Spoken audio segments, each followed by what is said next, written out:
हरि नत्वा तत्पदपङ्कजं सुललितं मुक्तिप्रदं योगिनाम् ब्रह्माद्यैरपि सेवितं स्तुतिपरैर्धेयं मुनीन्द्रैः सदा वक्ष्यामि यद्य सविस्तरं बहुरसं श्रीमत्पुराणोत्तमम् भक्त्या सर्वरसालयं भगवती नाम्ना प्रसिद्धं द्विजाः या विद्यत्यभिधीयते श्रुतिपथे भक्ति सदाद्या परा सर्वज्ञा भवबन्धछित्तिनिपुणा सर्वाशये संस्थिता दुर्गेया सुदुरात्मभिश्च मुनिभिः ध्यानास्पदं प्रापिता प्रत्यक्षा भवति सा भगवती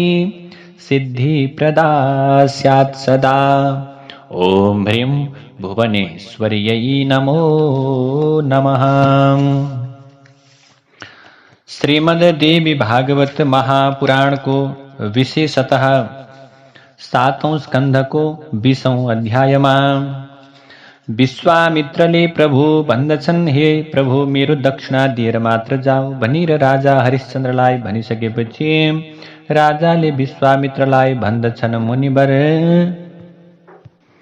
म सूर्यवंशी राजा हुँ। मैले बाचा पूरा गरेरै छाड्दछु। हजुरलाई सुवर्ण दक्षिणा दिन सकिन भने मेरी पत्नी र मेरो पुत्रको शरीर त बाँकी छ। यिनीहरूलाई बेचेर म आफू बेचिएर भए पनि हजुरको ऋणलाई चुक्ता गर्नेछु। यसो भनेर हरिश्चन्द्र पत्नी र पुत्रलाई साथमा लिएर काशीतर्फ गए।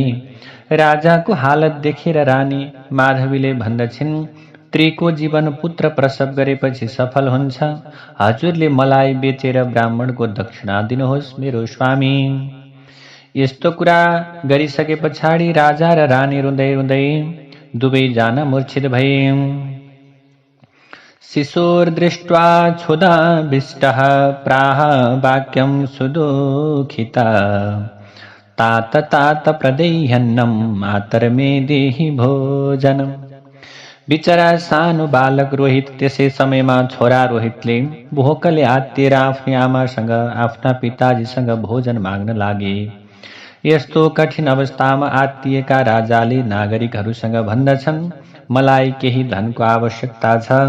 यदि हजुरहरू चाहनुहुन्छ भने मेरी पत्नीलाई दासीका रूपमा खरिद गर्नुहोस्। अब आज ब्राह्मणको दक्षिणाको दान प्रतिष्ठा अथवा त्यो प्रकारको दक्षिणा पुर्याउनका निम्ति मैले प्रयत्न गर्नु पर्यो। मेरो छोरा पनि भोकले रोइरहेको छ। बिचरा यस्तो प्रकारको अवस्था भइसकेपछि राजाले नागरिकहरूलाई अनुरोध गरेकै समयमा मुनि विश्वामित्र फेरि ब्राह्मणको भेषमा उपस्थित भएर स्वयं धन दिएर रानीलाई खरिद गर्नका निम्ति तयार भए। आज बिचरा आफ्नो श्रीमानको ऋणलाई चुक्ता गराउनका निम्ति आज रानी दासीका रूपमा विश्वामित्र कहाँ काम गर्न लागिन्।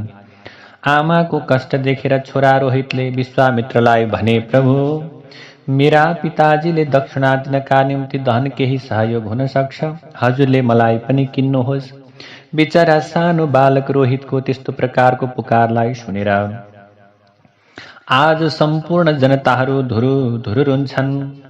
विश्वामित्रले रोहितलाई पनि दासका रूपमा खरिद गरे। आमा छोराको बिक्री भइसकेपछि राजा त्यहाँबाट जान लागे। त्यसै बेलामा रानीले भनिन्, महाराज यदि मैले दान दिएकी र यज्ञ गरेकी छु भने राजा हरिश्चन्द्र मेरा पतिका रूपमा छिटै प्राप्त हुन् भनेर रुँदै रुँदै आफ्ना श्रीमानलाई विदा गरिन्।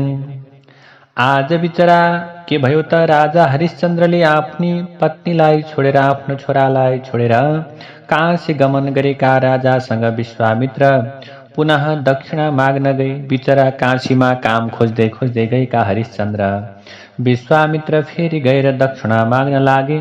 राजाले उनलाई भने, म बाँकी छु महाराज, म आफू बेचिएर भए पनि हजुरको ऋणलाई चुक्ता गर्नेछु, चिन्ता नगर्नुहोस्। काशीमा गएका राजाबाट विश्वामित्र केही अंश मात्र बाँकी राखेर अरू दक्षिणा लिएर आए। जति पनि आफ्नी पत्नीलाई र आफ्नो छोरालाई दासका रूपमा पठाउँदा आएको सम्पत्ति थियो त्यसपछि राजाले अनेक अनेक प्रकारका कष्टहरू भोगे। अहम गृह्णामि दासत्वे भृत्यार्थः सुमहान् मम क्षिप्रमा चक्षमौल्यम किम एतत्तेषं प्रदीयते। एक दिन के भयो त भने धर्मले चाण्डालको रूपलाई धारण गरेर राजाको अगाडि आयो। उसले भन्यो, तिमीलाई म दासका रूपमा नियुक्त गर्छु, तिम्रो मूल्य कति हो? यही भनिरहेकै बेलामा फेरि विश्वामित्र उपस्थित भएर भन्दछन्, राजा, मेरो दक्षिणा चुक्ता गर जति बाँकी छ। राजाले विश्वामित्रलाई भने, मुनिवर, म चाण्डालको दास बन्नुभन्दा त बरु हजुरकै सेवक बनेर बस्दछु। त्यसपछि विश्वामित्रले स्वयं दासका रूपमा राजालाई खरिद गरेर आफ्नो अधिकारभित्र पारेर विश्वामित्रले राजालाई फेरि चाण्डालसँगै बेचिदिए, चाण्डालकै हातमा बेचिदिए। त्यसै बेलामा आकाशवाणी भयो, राजन, तिमीबाट मुनिको दक्षिणा चुक्ता भयो, अब तिमी ऋणमुक्त भयो भनेर आकाशवाणी भयो। आकाशवाणी भइसकेपछि विश्वामित्रले राजालाई भने, आजदेखि तिमीले यस चाण्डालको आज्ञाको पालना गर्नु, तिमीले यसको दासत्वलाई स्वीकार गर्नु, यही चाण्डालको सेवा गर्नु भनेर आज विश्वामित्रले राजा हरिश्चन्द्रलाई के गरे, चाण्डालको हातमा सुम्पिदिए। अब प्रभु विश्वामित्र गइसकेपछि चाण्डालले राजा हरिश्चन्द्रलाई लट्ठीले हान्न थाल्यो, कुट्न थाल्यो, पिट्न थाल्यो। आफ्नो घरमा लगेर राजालाई कारागारमा राख्यो। त्यस समयमा राजाले आफ्नी पत्नी र आफ्नो छोरालाई सम्झेर रुन लागे, कराउन लागे। केही समयपछि चाण्डालले के गर्यो, राजालाई कारागारबाट निकालेर मसान घाटमा कात्रो लिने काममा लगायो। लास पोल्ने, लासका दाउराहरू मिलाउने यस्तो प्रकारको काममा खटायो। दास बनेर बसेका राजाले बिचरा काम नगरून् भने कुटपिट सहनु पर्दछ। आज दासत्वको रूपमा स्वीकार भइसकेपछि लास पोल्ने काम गर्न लागे। रुँदै रुँदै बिचरा स्मशान घाटको दुर्गन्ध आदिमा काम गर्दा गर्दा राजाको 1 वर्ष व्यतीत भयो। त्यो 1 वर्षमा राजालाई 100 वर्षभन्दा बराबरको कष्टको अनुभूति भयो। 1 वर्ष त बल्ल बल्ल बित्यो प्रभु, तर बिचरा कष्टले गरिएको काम, दुःखले गरिएको काम थोरै समयको भए पनि अहो युगौं गए जस्तो लाग्दछ। त्यसैले राजा बिचरा 1 वर्ष मात्रै कर्म गरेको भएको थियो, तर त्यो दुःखद कर्म, त्यो अत्यन्त घृणित कर्म उनलाई 100औं वर्ष बिते जस्तो लाग्यो। यता विश्वामित्रका सेवक बनेर बसेका रोहित एक दिन दाउरा लिनका निम्ति के गरेका, ती साना बालक जंगलमा गएका। जंगलमा गएको बेलामा त्यसै बेलामा ती साना बालकलाई सर्पले टोकेछ। उनको तत्कालै त्यही मृत्यु भएछ। बिचरा आमा पनि घरमा सेवा गरिरहनु भएको छ दासी बनेर। छोरा बिचरा आमालाई सहयोग हुन्छ भनेर दाउरा खोज्न गएको आज रोहित नाम गरेको बालकलाई सर्पको डसाइबाट मर्नु पर्यो। अब साथीहरू कराउँदै कराउँदै आएर आमालाई जानकारी दिए, आमा आज त रोहित त मर्यो भनेर आमालाई खबर दिए। त्यसपछि हे विप्र दासिते पुत्रः क्रीडां कर्तुं बहिर्गत अस्माभिः सहितस्तत्र सर्पदष्टो मृतस्तत। बिचरा छोराको मृत्युको खबर सुनेर उनका साथीहरूबाट त्यो खबर पाएर बिचरा रानी मूर्छित भइन्, भुइँमा ढलिन्। अत्यन्त दुखी भएर बिलौना गर्दै रुन लागिन्। अब छोरालाई भेट्न जाने भनेर हिँड्न लागेको त्यही बेलामा के हुन्छ, जसको घरमा दासी बसेका छन् विश्वामित्रले घरको काम नसकेसम्म तिमी जान पाउँदैनौ भनेर रोक्दछन्। बिचरा उता छोराको मृत्युको खबर सुनेकी छन्, तर घरबाट जान सक्दैनन्, किनभने घरको सबै काम नसकेसम्म विश्वामित्रले उनलाई जान दिएनन्। घरको काम सकेर उनी मृत छोराको नजिकमा पुगिन् अनि बिचरा त्यो छोराको मृत शरीरलाई काखमा लिएर हादैव हादैव आज कस्तो मलाई यो दुःख दिस भनेर अत्यन्त रुन लागिन्, कराउन लागिन्। बिलौना गर्दै गर्दै रानीले भन्न लागिन्, पतिदेवले मलाई बेच्नुभयो, मैले तँलाई हेरेर आज चित्त बुझाइरहेकी थिएँ, आज तेरो पनि मृत्यु भयो मेरो बाबु, आहा दैव म माथि कति वज्रपात गरिस् भनेर बिचरा ती आमा रुँदै रुँदै रुँदै त्यो बालकलाई काखमा लिएर आफ्नो छाती पिट्न लागिन्, अत्यन्त क्रन्दन गर्न लागिन्। कपाल जताततै छोडिएको, अत्यन्त रोएको, अत्यन्त विक्षिप्त भएको त्यो शरीरलाई देखेर, त्यो क्रन्दनलाई रात्रिको समयमा ठुलो क्रन्दन सुनेर, कराएको सुनेर, रातको समयमा वनमा के को आवाज आयो भनेर त्यहाँका वरिपरिका मानिसहरू, नागरिकहरू दौडिँदै दौडिँदै त्यहाँ गए। त्यहाँ गइसकेपछि सबैले ती रानीलाई सोद्धछन् जो रोइरहेकी छन्, यो बालक को हो, यसको पिता को हो, माता को हो भन्दा बिचरा आफ्नो छोराको मृत्युले शिथिल बनेकी बिचरा ती रानी केही बोल्न सकिनन्। नबोलिसकेपछि सबैले सल्लाह गरे, यो त बच्चा खाने पिशाचिनी रहेछ, आज यसले कसको बच्चालाई चोरेर ल्याए भनेर के गर्न थाले, अत्यन्त अपमान गर्न थाले।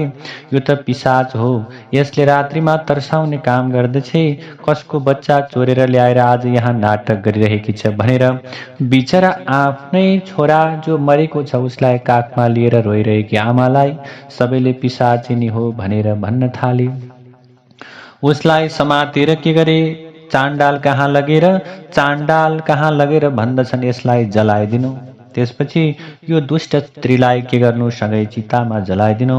यो सानो बच्चा पनि मरेको छ, यसलाई पनि जलाइदिनु भनिसकेपछि चाण्डालको के गरे, त्यो घाटमा लगेर बिचरा ती रानीलाई र त्यो सानो बालकलाई लिएर गए। राजाले अब प्रभु गइसके पछाडि चाण्डालले भन्दछ, आज एउटी स्त्री यहाँ ल्याएका छन्, त्यो पिशाचिनी हो रे, त्यसलाई तैँले काट्नुपर्छ, जलाउनुपर्छ भनेर के गर्न थाले। तिनै राजा हरिश्चन्द्र जो त्यो चिता पोल्ने काम गरिरहेका थिए, जसले चितामा काप्रो बेर्ने काम गरिरहेका थिए, उनैलाई भन्न थाले। त्यसपछि प्रभु बिचरा त्यो सानो बालकलाई मरेको त्यसलाई जलाउनु परिरहेको छ, आज एउटी महिलालाई मार्नु परेको छ भन्ने प्रकारको चाण्डालले बोलेपछि प्रभु अब ती राजाले भन्नुहुन्छ मलाई अरू काम गराउनुहोस्, मैले स्त्री काट्न सक्दिनँ। चाण्डालले भन्यो, तरबारले यसलाई काट, नडराई। राजाले यो कुरा नमान्दा चाण्डालले भन्यो, मेरो कुरा नमान्ने भए मेरो दास बनेर त यहाँ किन आएको, आज मेरो आज्ञालाई पालना गर्नै पर्छ, तैँले यो स्त्रीलाई काट्नै पर्छ। चाण्डालको आदेश पालना गर्न बाध्य भएका राजाले तलमुख गरेर रानीलाई भने, बाले म एउटा पापी हुँ, तिमी यहाँ बस। बिचरा आज त्यो ब्राह्मणको ऋणको चुक्ता गर्न नसक्दा त्यो प्रकारको पीडाले आज आफ्नै श्रीमतीलाई के गर्नु परिरहेको छ, दुःख दिइरहनु परेको छ। आज चाण्डालको आदेशले मैले तिमीलाई काट्ने भए रानी, मबाट तिमी कति पनि दुखी नहुनु। आज अर्काको आज्ञालाई पालन गर्नु पर्दा आज मैले यो प्रकारको अवस्था भयो। तरबार उठाएर आज बिचरा आफ्नो सत्य धर्मलाई छोड्न नसकेका, आफ्नो वचनलाई छोड्न नसकेका राजा तरबार लिएर आज आफ्नै श्रीमतीलाई काट्नका निम्ति तयार भए। त्यस समयमा न राजाले रानीलाई चिन्दछन् न रानीले राजालाई चिन्दछन्। काटिन लागेको बेलामा रानीले राजालाई भनिन्, मेरो बालक मरेको छ, म उसलाई लिएर घाटमा आउँछु, तबसम्म प्रतीक्षा गर्नुहोस्, छोराको दाह संस्कार गरेपछि बल्ल मलाई काट्नुहोला भन्न लागिन्। केही समयपछि ती रानीले मृत छोराको लासलाई लिएर घाटमा आइन्। त्यो सानो बालकलाई देखेर राजाले मनमा सोचे, ओहो यो भाग्यहीन बालकले कसको कोखमा जन्म लिएको होला। आज बिचरा यसरी चिन्तन गर्दै गर्दै राजालाई पहिलेको अवस्थामा स्मृति भएर उनले कतै यो मेरो छोरा त होइन भनेर चिन्ता गर्न लागे। राजा सशङ्कित भए। त्यही भएको बेलामा रानीले भन्दछिन्, पतिदेव मेरो हजुर पति हुनुहुन्छ, आज मेरै छोरा हाम्रै छोराको मृत्यु भएको छ। हेर्नुहोस् त पतिदेव, हामीलाई कति प्रकारको कष्ट पर्यो। राज्यनाशः सुहृत्यागो भार्या तनय विक्रय हरिश्चन्द्रस्य राजर्षे किं विधात कृतं त्वया। हरिश्चन्द्रस्य राजर्षेः किं विधातः कृतं त्वया। हजुरको दशा के होला, राज्य हातबाट गयो, आज के गर्नु पर्यो, आफ्नै पत्नीलाई र आफ्नै छोरालाई बेच्नु पर्यो। हादैव राजा हरिश्चन्द्रको अगाडि यो दारुण अवस्था किन उपस्थित गरिदियो। रानीको बिलौना सुनेपछि राजालाई यी पत्नी र पुत्र आफ्नै रहेछन् भन्ने ज्ञात भयो। दुवै पति पत्नी बीचमा परिचय भयो। उनी राजाको कण्ठमा लपेटिन रानीले कात्रोको अभावमा धोती च्यातिन् र त्यसैले घाटको कर समेत तिरिन्। त्यसपछि चिता तयार गरेर राजाको अनुमति लिएर जल्न तयार भइन्। राजाले रानीलाई चितामा जल्नबाट रोके। रानी देवी भगवतीकी उपासिका थिइन्। उनले देवीको आराधना गरेको हुँदा देवीको प्रेरणाले इन्द्रसहित सम्पूर्ण देवताहरू त्यहाँ आएर भन्दछन्, राजन तिमीलाई कष्ट दिने विश्वामित्र हाम्रो साथमा यही छन्। उनी पनि हजुरको अभिलाषा पूर्ण गर्न आएका छन्। तिम्रो कीर्ति जगतमा अमर हुनेछ राजा। आज तिमीले आफ्नो वचनबद्धताका निम्ति जुन कर्म गर्यौ, आज वचन खेर जान दिएनौ। त्यसैले अब तिमी छोरो र त्रिसहित भएर स्वर्गतर्फ प्रस्थान गर। हरिश्चन्द्रले भन्दछन्, अयोध्यामा रहेका सबै प्रजालाई यस्तै स्थितिमा छाडेर म कसरी स्वर्ग जाउँ? गायको वध, स्त्रीको वध, ब्राह्मण वध र मद्यपान यी चोर अथवा घोर अपराधहरू हुन्। हे देवराज, प्रजाहरू नै राजाका अङ्ग हुन्। त्यसै कारण म राजाको कर्तव्य पूरा गर्छु। उनले छोरा रोहितको राज्याभिषेक गरे।